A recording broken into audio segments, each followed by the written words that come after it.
Welcome to Ask GMBN Tech. This is usually our weekly show where we answer your technical mountain bike related questions, but seeing as it's retro week here on GMBN Tech and over on GMBN, this is all retro tech based. So you've been asking some questions on various social media channels and I've got a whole bunch of them here and I'm going to dive into them. So first up this week is from Lucas via email, this one. Doddy, I've got an old Marin here for you. So this is the one you guys can see on screen now. It's my neighbour's bike who isn't really into biking and I got it as a gift a couple of years ago, but it's got a few issues. Now my neighbour's asked me to do a service with it, but I've got no idea how to maintain something so old. In particular, the type of fork mount is giving me a headache. Can you tell me about it and how to set it up? Well, first up, looking at the Marin, it looks really nice. That's a Palisades trail, the green back end and the stem there with a little roller under it. Super cool bike from the era. So I think what you're referring to is the headset design on it. So the type of headset we're familiar with these days is known as the A headset. That's the correct term for it. And the reason for that is that when it was developed by Diacomp, they branded it the A headset. We'll get to that in a minute. So the main difference between the two is the A headset requires a stem that clamps onto the steerer tube of the fork. And then to preload the bearings of the headset, you have a top cap that basically pulls the lot together. Job done. Now with the old system, which you have on this Marin, or Marin, what used to happen, in fact, there's a fork up there behind me, you can see it. The steerer tube actually has threads on it. Now the headset would screw onto that and you would adjust the preload of the headset by basically pulling the fork up with that thread, and then you'd have a lock nut on the top of that which you counter adjust against it to lock it in place. So all you need essentially is two big spanners, but depending on the model of the particular headset that's on your bike, you're going to find that you might need to have specific headset spanners because they're like giant cone spanners. They're quite thin in profile. And funnily enough, they're actually a bit of a tool that we don't really use too much these days compared to back in the day when all bikes had this headset. Now the stem design also differed quite a lot. So we've got a flex stem hanging up on the wall just up there that you might be able to see. Now the thing with stems of this type, they were very, very heavy because of the fact they had an enormous quill that used to go on the inside of the steerer tube and have an expander wedge to keep it in place. Whereas today our stems are essentially just a clamp to clamp onto it. So you think there's so much more metal that was involved in the old style headset design, which is why I wanted to thank Diacomp, which you might know as Cane Creek these days, for inventing the A headset. A real simple system, so essentially there you go, that's how you adjust your one. It's simply two spanners to adjust against each other. Okay, next up's in relation to a couple of images I posted on Instagram. I think they're on GMBN Tech as well. They're of a purple downhill bike from the 90s. Now this was made by Pace and it's called the RC500 DPD, aka Duncan's Purple Descender.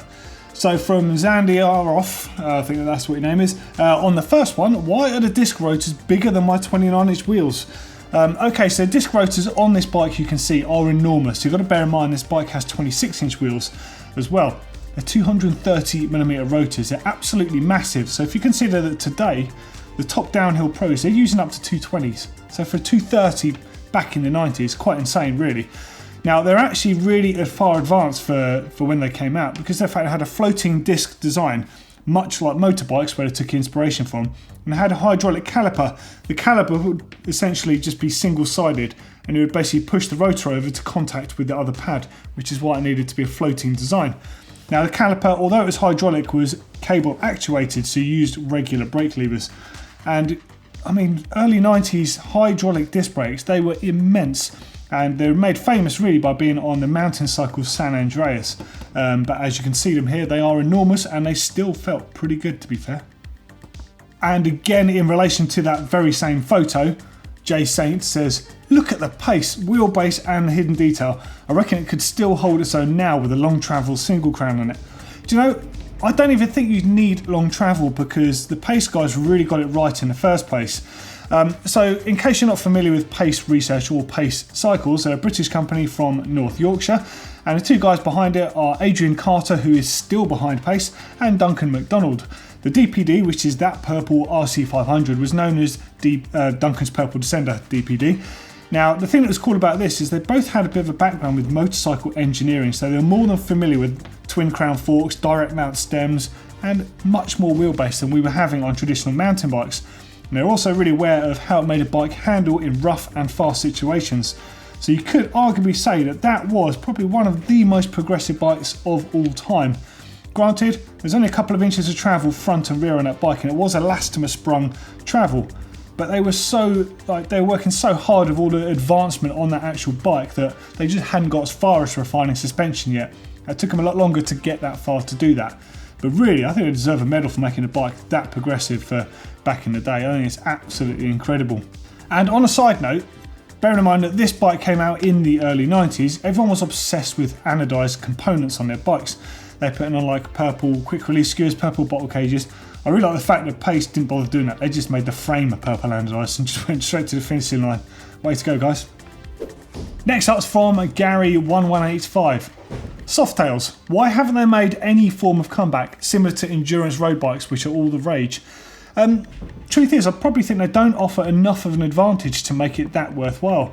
There are quite a few around, including the Moots, which is a titanium frame that uses a softail like the natural flex in the titanium and has a shock as part of the seat stay where it joins onto the back of the seat tube. Also, in addition to that, there are some modern brands that are doing it. So BMC, their cross-country bike, they have a softail version that has a kind of elastomer shock built into the seat stays. And then Trek have their ISO decoupler system, which is a little bit different. It doesn't have anything on the seat stays. It instead has elastomer that allows the seat tube to move slightly. So when you're sat down pedaling over rough terrain, you've got the comfort that you can get from a short travel or a softail bike. Now, I think softails are really good, but what we're starting to see now in cross-country racing where you would typically get that advantage is the advancement in really good lightweight suspension bikes. Couple that up with the fact that cross-country racing is now happening on far more technical courses. They're starting to use dropper posts, much longer bikes, tougher tyres, rim inserts. You can see that really the advantages for a softail bike are pretty limited compared to what you can get with full suspension these days. However, with bike packing and things like that, I definitely think there's a comfort element you could get, and I'm sure we're going to see more of that sort of stuff creeping up. Next up's from Elbury975. That's Elbury Sandland. I know you, Elbury. How you doing? Photo 9. One finger braking. That was never possible, with a little laughter face. So this is in response to a photo of me that I chucked up on Instagram. It was at Eastway, which is a race in London. I don't know what the date is. I'd guess 92. Looking at the kit, I must have been about 14, something like that. As part of the Mountain Bike International Winter Series. So MBI was a magazine at the time and used to have a stage race. A lot of them were Basildon and Essex and various other locations, but Eastway was the one. Yeah, I loved one finger braking because Tomac did one finger braking, and as you can see by my Nike Puma shoes in there and the Troy Lee helmet peak I'm running, wanted to be Tomac just like everyone else did, and kind of like I still want to be now, really, to be honest. The key to one finger braking was about setup. So on disc brakes these days, your brakes are infinitely powerful. They're amazing. They're so good. We don't know how lucky we are compared to the old brakes. Now, V brakes were good, but cantilever brakes, you had to spend a lot of time setting them up. Now, I remember spending hours in the garage trying to get the optimum position. So you could, I don't know if you remember, you get different thicknesses in straddle cables. I used to get the thicker ones because they'd flex less. And I used to run my straddle as low as possible to get a maximum amount of leverage from the cantilever design. And also tried to have slightly wider rims in order to avoid the amount that I had to move in order to get that power. It took literally took forever to try and set them up. And you'd go and ride them and then it'd squeak and you'd be like, oh, I've got to toe in the brake pads again. They were the most frustrating thing in the world to set up. But I like to think that I had a pretty good hand on it. And also you might notice on the front there, I think I've got a Quadra 20 or a 21 fork. So that was an elastomer sprung RockShox fork. Can't forgive them for the elastomer in it. It was terrible, to be honest. And also there was loads of flex from those cantilever brakes, which I'd set up to be quite powerful. So you see I've got an anodised blue brake booster on there. So brake boosters were designed to stop those bosses flexing as much as possible so that you're not losing power, it's going straight back into the rim. Yeah, I had good brakes back then, and I've always been fussy about my brakes. So there you go, there's the answer to that, and the long way around. Next up's from Alex Cheltenham. Where did the short, steep, narrow bar geometry come from, and why did manufacturers persist with it for so long? I know there are examples of more long slack bikes made in the late 90s. What stopped them becoming mainstream? It's funny you should ask that, actually. When Neil and myself went to the museum in Fairfax in Marin County, we were looking at the very original mountain bikes, and I had more in common with the bikes today than everything that happened in the middle. They all had quite big bullhorn handlebars, sort of motocross looking swept back high-rise bars, and they all had pretty short, stumpy, upright stems. They also all had quite long wheelbase and quite slack head angles, some of them as slack as 67 degrees, which I think a lot of cross-country bikes in that era around 71, you're thinking, why did we suddenly change? I think it took a lot of influence from the road bike industry, because these early mountain bikes were quite heavy, made of steel largely, had steel rims a lot of the time, before they started introducing aluminium. And an easy way to make a bike lighter was to make the frame a lot smaller, like you'd see on road bikes, and then they would grow essentially your cockpit by having a long stem on there, which is a lot lighter to make than it would be to make the equivalent length in a frame. Of course, back then we didn't really know that much about geometry. The fork rakes were a bit higher, so it didn't matter quite as much by having your position a bit further forwards on the bike. But as I can confirm from a video I did on GMBN the other day, riding with a long stem with a low, narrow handlebar is absolutely terrifying now when you get off a modern bike. We really don't know how lucky we are. Modern bikes are flipping amazing, and retro bikes, as much as I love the look of them, they're absolutely shocking to ride sometimes. They really are. This one's actually from a friend of mine, from Richie Rowland. Hey Doddy, just seeing your Facebook post. Here's a retro question from me. What was the big deal with Tioga Disc Drives?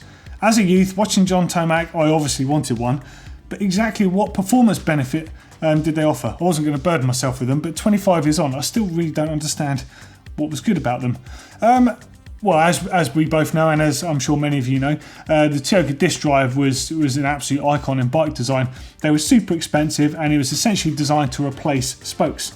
Now, at the time, you used to get a lot of bikes with disc wheels, as they were called, and they kind of came from the road aerodynamic scene, but in mountain biking, they'd use them for branding and to look cool initially. So if I'm thinking of like the Muddy Fox Explorers and stuff like that you used to see in the 90s with a big paw print on them, but they were simply just covers for the spokes. The cool thing about the Toque Disc Drive is they replaced spokes. You still used a regular conventional hub and a conventional rim, and you had this, I guess it was like a lattice, 2 sheets of lattice essentially over Kevlar cording, which they called geodesic webbing. Now the point of that was that would create the tension that you could get with and you could achieve with spokes, but it would also allow some sort of vertical compliance without sort of structurally allowing it to flex side to side. The advantages of that in the era when we're all running hardtail bikes, I think, was to give you a bit of comfort and a bit more traction, which apparently it did offer that. I was never lucky enough to ride one. I would still love one, even if it's just to hang up on the wall in the set. I don't even care if it's a duff one. I think they're a work of art. The downside is they cost an absolute fortune, and they used to break, which was a bit of a downside if you'd spend a fortune on them. In fact, I do remember some footage of a racer who tachoed his back wheel with one of those on and is trying to jump on it to straighten it, and the poor guy put his foot straight through it. Needless to say, he lost about 400 quid there. Unlucky. And finally, just a few other questions I just randomly threw out on social media. I'm just going to answer some. Why did loads of bikes have elevated chainstays? Okay, so picture this. Way back before the 1x thing, we had 2 and 3x. But before the 2 and 3x that most of you know, we had the old style 2 and 3x. So we used to have like 28, 36 and like up to 52 tooth chainrings. The chainrings were a lot bigger, which meant there was a lot of problems with clearance down by the bottom bracket shell on a bike. So simply, the easiest way to create some space whilst keeping the back end of the bike nice and tight for good handling was to elevate those chainstays. Now this was a great idea. It looks super cool if you look at this shot of a Yeti here. Like, I think it looks absolutely amazing. They kind of did it right, but not so many manufacturers did, because you ended up essentially with the bottom bracket hanging down on its own little sort of stirrup, and you used to sort of waggle around side to side, and your gears would change and your handling would be off. And not everyone made them that look that nice. Another one here that looks good, the Alpine Stars Almega and the Thai Mega, which came a bit later. I think some of them are absolutely beautiful and quite striking, but kind of pointless too, because we don't need that anymore. We've got one by these days. Next up, why was John Tomac such a badass? What do you mean why? He was an ultimate badass because he raced everything and he'd win everything. He was a pro for 7-Eleven on the road world, so he did Tour of Flanders, he did Paris-Roubaix, even did the Giro d'Italia. So pretty high-end road cyclist, but at the same time as doing that, he was also a pro mountain biker. He was racing cross-country, he was racing downhill, he was doing trials events and slalom. He literally raced everything simultaneously, and I think straight away that makes him a badass. But also, he had some incredible victories over the years. I mean, he actually got 4th place at the very first World Mountain Bike Championships in 1990 at Durango on a bike with drop handlebars. And the reason he ran the drop handlebars, in fact, this is a replica of that bike, the C26 by Yeti. The reason he ran the drop handlebars was to try and keep the position vaguely similar to what he was running on his road bike at the time as a pro, so he could jump between bikes without having to relearn a position or adjust his muscles. As you know, spending a lot of hours on a road bike in a different position to would on a mountain bike can feel quite awkward. He then later went on to form Tomac Bikes with industry veteran Joel Smith. Joel is an absolute legend in his own right. He deserves a story another time. And the last one is, how did the Slingshot work? I'd say work was a bit of an understatement. This thing was quite erratic, to say the least. So instead of having a down tube on the bike, it had a cable under tension. Yeah, a cable, that's right. And then on the top tube, it actually had an elastomer rubber in there. So you think that's two things that are not solid, basically connecting the bike. The idea was if you'd hit an obstacle, which you would on a trail, the bike would sort of compress slightly and then would ricochet forwards, slingshotting you forwards, like expelling that energy. Great in concept, but it also tended to sort of wobble around all over the place. Very odd bike, although somewhat cool. This is a Slingshot. What do you think of it? Do you think that is the ugliest bike of all time? Do you think it's the craziest bike? Would you ride one? Let us know in those comments below. As you've obviously noticed, it is Retro Week here at GMBN and GMBN Tech. There's loads of cool content across both the channels. We've got these limited edition retro t-shirts. They're in the store. There's a link for that right up there. And for a couple more retro videos, click down here if you want to see a retro gamer bike. That's myself, Blake and Neil making idiots of ourselves. And if you want to see the nuke-proof reactor from 1997 up against my nuke-proof Scout, click down here. Another cool retro video for you. As always, give us a huge thumbs up here at GMBN Tech, and don't forget to share and subscribe. Cheers, guys.